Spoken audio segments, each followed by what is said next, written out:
এই চরসাই ইউনিয়ন স্বাভাবিক রাজনীতির জন্য থ্রেট ছিল। যারা আজকে লকডাউন করতেছে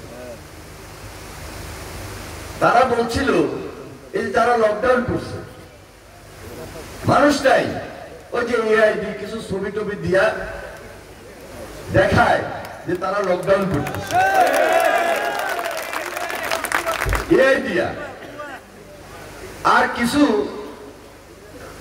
ওই যে অ্যাপয়েন্টেড বা পয়সার বিনিময়ে কিছু উচ্ছৃঙ্খল নেশাগ্রস্ত ছেলেবেলের দিয়া মেইন রোডে অথবা গুপ্ত হবে অথবা ভোর রাত্রে এসে একটা মিছিল করে আবার দৌড়তে চলে যেতেছে, ছবিটা উনি ছাড়িয়ে দিতেছে, কিছু গাড়িতে আগুন দিতেছে, কিছু বোমাবাজি করতেছে। খেয়াল করছেন?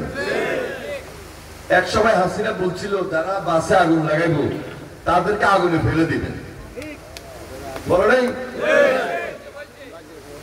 যারা বাসে গাড়িতে আগুন দিবে তাদেরকে ধরতে পারলে ওই আগুনে ফেলে দিবেন। তো উনি তো এখন নাই। উনি যাওয়ার আগে ওনার আত্মীয় স্বজন সবাই পাঠিয়ে দিচ্ছে। এরপরে উনি খুব সুন্দরভাবেই চলে গেছে। উনি থাকতে পারে নাই, বলছিল তো পালায় না। এই কথাগুলো খুব বেশি বলা প্রয়োজন দেশের জন্য। এটা কিন্তু আমি কোনো দলীয় রাজনীতির মঞ্চে বক্তৃতা দিচ্ছি না, এটা সামগ্রিকভাবে সবার জন্য এই কথাগুলো বলতেছি। আর আমরা যখন তার বিরুদ্ধে আন্দোলন করছি শুধু বিএনপি করে নেই, সকল রাজনৈতিক দল করছে, ছাত্ররা করছে। জুলাই আন্দোলনে এই জেনারেশন নেতৃত্ব দিয়েছে এবং তাদেরকে তাদের অভিভাবকরা হাত ধরে নিয়ে গেছে যে চলো আমরা এই আন্দোলনে সবাই শরীক হই। হেলিকপ্টার থেকে গুলি করেছে এই ছাত্ররা, এই ছাত্রীরা কেউ পালায় নেই। হেলিকপ্টার পালিয়ে গেছে, হাসিনা পালিয়ে গেছে, এই জেনারেশন পালায় যায়নি। এরা আমাদের মনোবল, এরা আমাদের সাহস, এরাই আগামী দিনে বাংলাদেশকে নেতৃত্ব দিবে।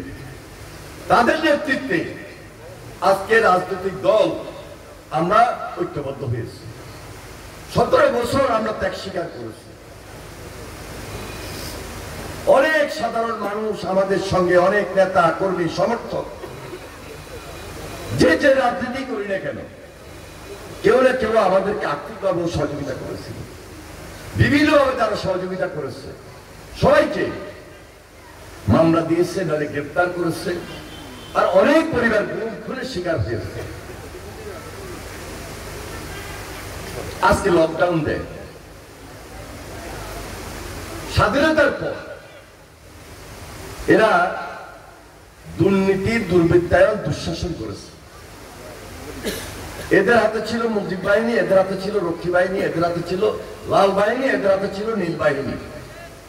এই প্রজন্ম সেদিন দেখে নাই, কিন্তু তারা এখন আপনার চেয়ে আমার চেয়ে বেশি জানে। কেন জানে? এই মোবাইলে সব আছে। এই মোবাইলের ভিতরে পুরো পৃথিবীর চ্যাটজিপিটিতে যান, ইউটিউবে যান, ফেসবুকে যান, ইনস্টাগ্রামে যান,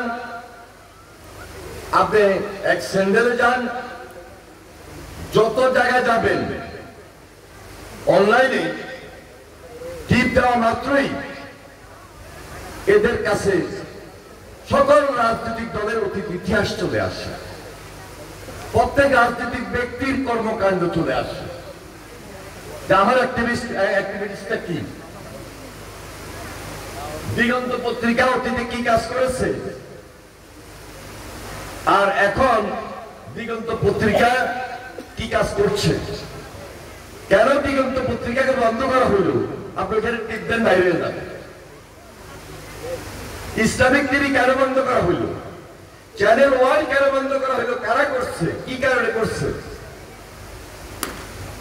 এগুলা ছিল আওয়ামী লীগের দুঃশাসন। শুধু দুঃশাসন করেই তো বসে থাকে নাই, হাজার হাজার লক্ষ লক্ষ কোটি কোটি টাকা পাচার করে আজকে ব্যাংকগুলোকে বসিয়ে দিয়েছে।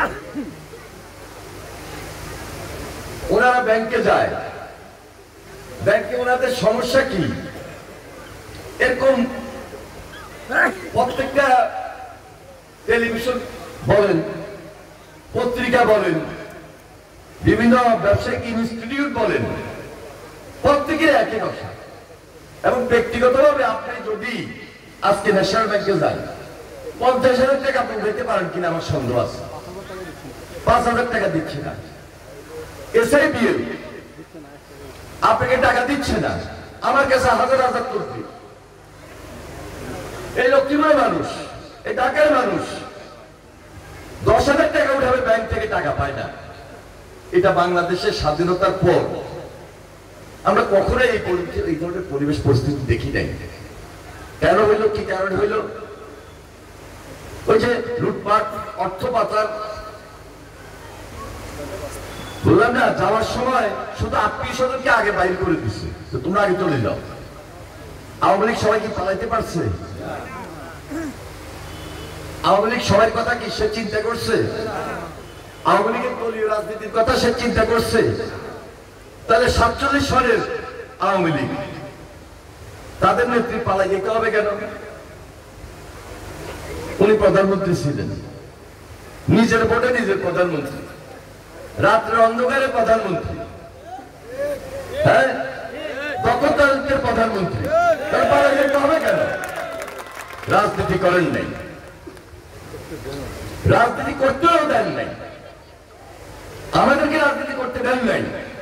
যার কারণে সেদিন আমরা বিএনপির নেতৃত্বে সকল রাজনৈতিক দল একত্রিত হয়েছি।